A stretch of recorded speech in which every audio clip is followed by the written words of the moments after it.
church. Kids church. Kids church. Kids church. Katie's going to teach you a lesson that you'll never forget. On a Sunday morning. Morning! How exciting! It's Sunday morning and we're in our house, and some of you have probably got your PJs on and some of you probably just got out of bed, but that's okay because we're not at church, so that's absolutely fine. Could you imagine we all just rocked up in church in our pyjamas? I think that would be hilarious. So, what is happening this morning? Not lots happening this morning, but still some things are happening, because in order for lots to happen, I need your help. I need you to help me make this kids' church online the best it could be. So, there's a few boring things that I have to talk to you about, but it's really, really important that you listen right now. Are you listening? Are you ready? Okay. So, before every Sunday morning at 10:15, I need you to do a few things. I need you, one, to make sure you've got your Bible. If you haven't got a Bible, then really don't worry about it. But if you have, I need your Bible.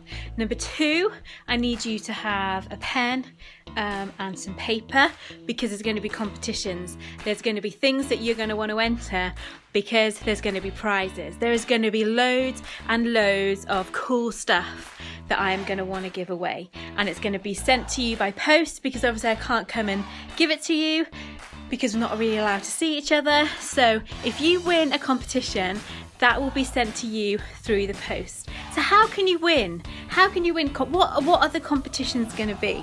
So the competitions are going to be something like this. There's going to be really funny videos. So it could be like the funniest video that you send in of yourself, or of you doing some funny things with your brothers or sisters or whoever.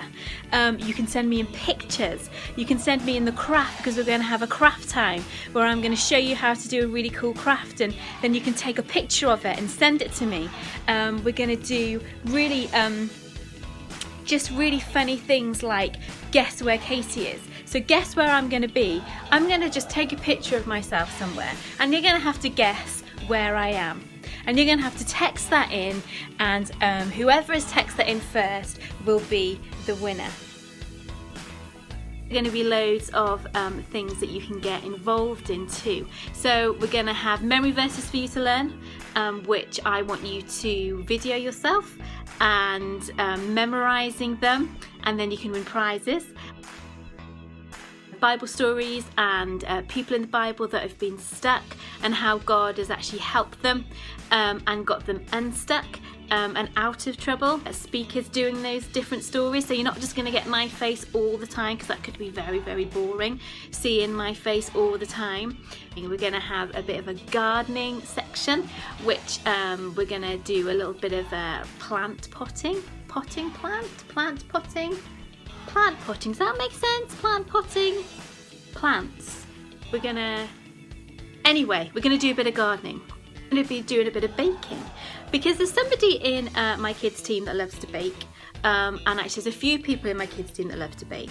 So I'm really hoping that they're going to come and put a little video clip on of how to bake. So if you are not part of Extreme, and if you are not part of Sunday school, or the kids at the lane, that is absolutely fine, because this is for you guys too. Because I think people are going to kind of catch on to the fact that kids' church at the lane is going to be pretty cool. So everybody's going to want to geg in, and everybody's going to want to see what is happening. So if you are not a part of Long Lane Church, you are so welcome on here. So hi. And I think some of you might be from Booker Avenue, because my daughter Tiggy and Nancy go to Booker Avenue, and I know some of their friends want to be on here as well. And there might be people from Worcester that I know, some of my nieces and nephews that might want to geg in too, and lots of other people, so and other kids. So please join us.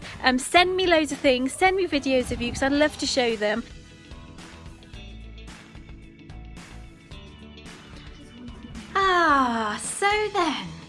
story time with Katie. This is a little bit weird that I'm not in Sunday school class, and obviously we've been doing very old school, which is very exciting with the felt board, but usually I have helpers. But what am I going to do? I don't really want to lean over and do it myself, so I'm just trying to think, who can I ask? Wonder if one of my girls will be able to come and help me. So I'm just going to shout if Nancy's around. Nance! Yeah? Can you just come and help me? Is that all right? Look at that. Come on then, jump on the table. You never use your loud on the table. You're going to jump on the table, great. So, today's story is taken from Exodus. And you can find, if you've got your Bible, I'll give you a few seconds to get your Bible ready. And it is Exodus 14. And Exodus is in the very, very start of your Bible. And it goes Genesis, Exodus. So it's really, really easy to find. And we're going to be talking about how the Israelites fled out of Egypt. It's a very exciting story, and it's about actually how the Israelites felt really trapped. And that's obviously our theme for over the few weeks, is talking about how in the Bible there are situations where people have felt trapped or stuck, and we're going to see actually how God got them out of that. So then, are we ready, Nance? Yeah. Are you guys ready? Yeah? Great. So, in the land of Goshen, the people were very, very excited because Pharaoh had agreed to let them all go. So all the Israelites in Egypt were all slaves, and Pharaoh had an idea to let them all go. So they were very, very excited at this. So thousands, really quickly, just in case he changed his mind, thousands fled and filed out of Egypt really, really quickly. So, Nance, we need lots of people on this board. Doing a good job there. Very good job.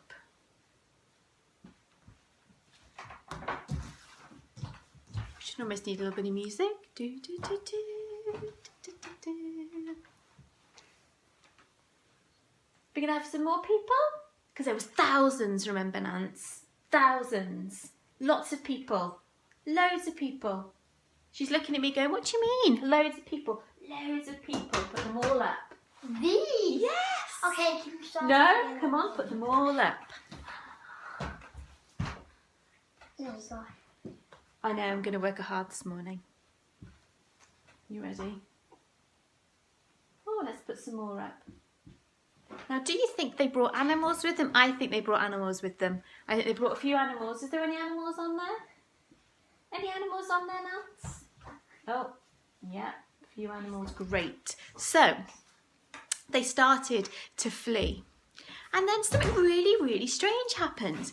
A cloud appeared, but not any normal cloud, but this very random cloud. It was very yellow and golden, and a cloud that actually they've never really seen before. So there was a nice cloud that appeared. Is there a cloud up there? Oh, look at that, a nice cloud.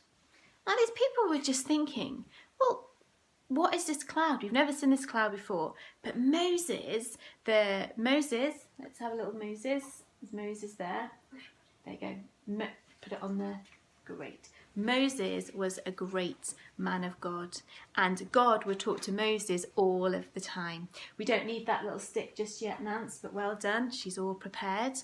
And Moses told the people that the cloud is God, and God will lead his people all the way to Canaan. But something was brewing back in Egypt.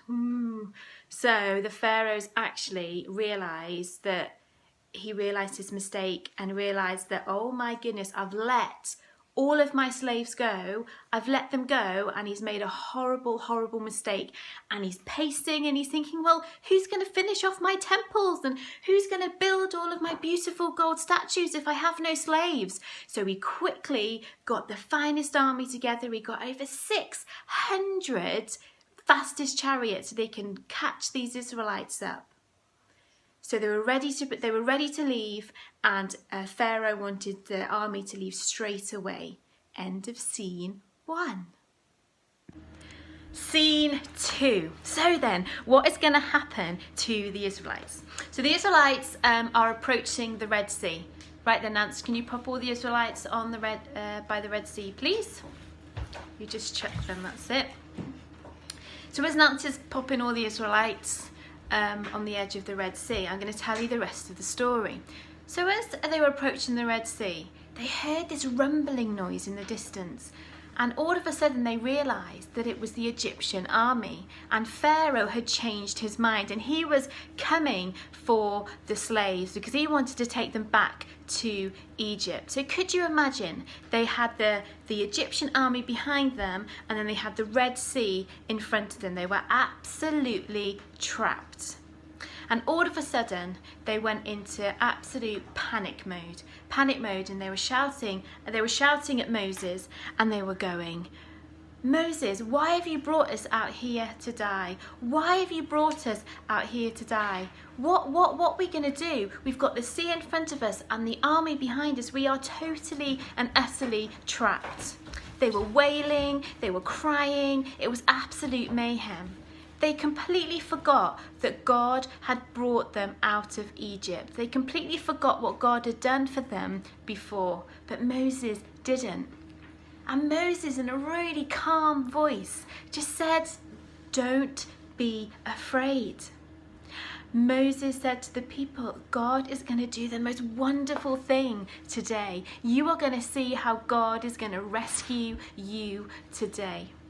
And God told Moses to tell the people to march forward. And as he was marching forward, God also told Moses to lift up his arm and with his rod over the waters, something amazing happened. Nancy, have you got the rod?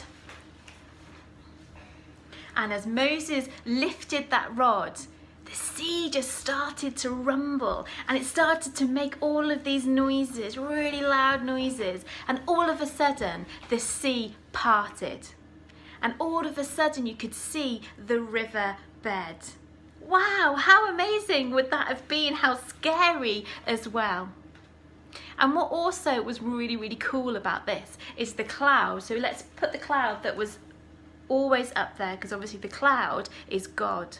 And what happened was the cloud was so bright, and it was so bright over the Israelites, so they knew what they were doing, because it was at night time, so they had to follow that cloud because it was so bright. But also the cloud was over the Egyptians, but God made the cloud really, really dark, so it was really hard for the Egyptians to see what they were doing.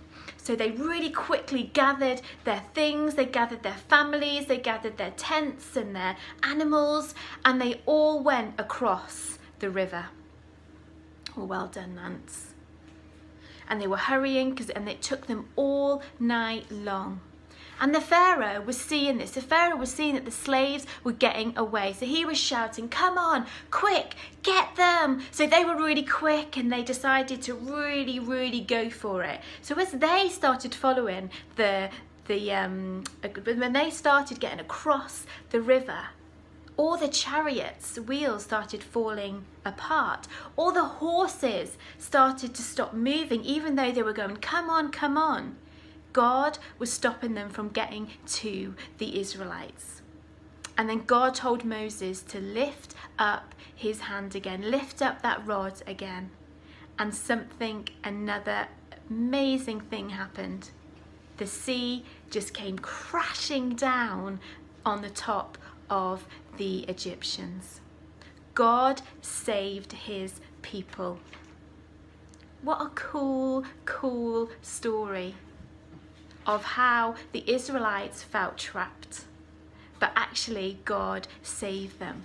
And if we trust God, if we try not to worry about things, and at the moment you might be worrying about little things, but if you try not to worry about things, it's not gonna, it's gonna make God really, really happy. But also God will really help you in these times. And all you have to do is ask. All you have to do is ask God to help you not worry about things this week. Right then, that's the story, and I will see you next week, or I won't see you next week. We might have a special guest coming to tell the story. But thank you, Nancy. She was brilliant, and I will see you next week.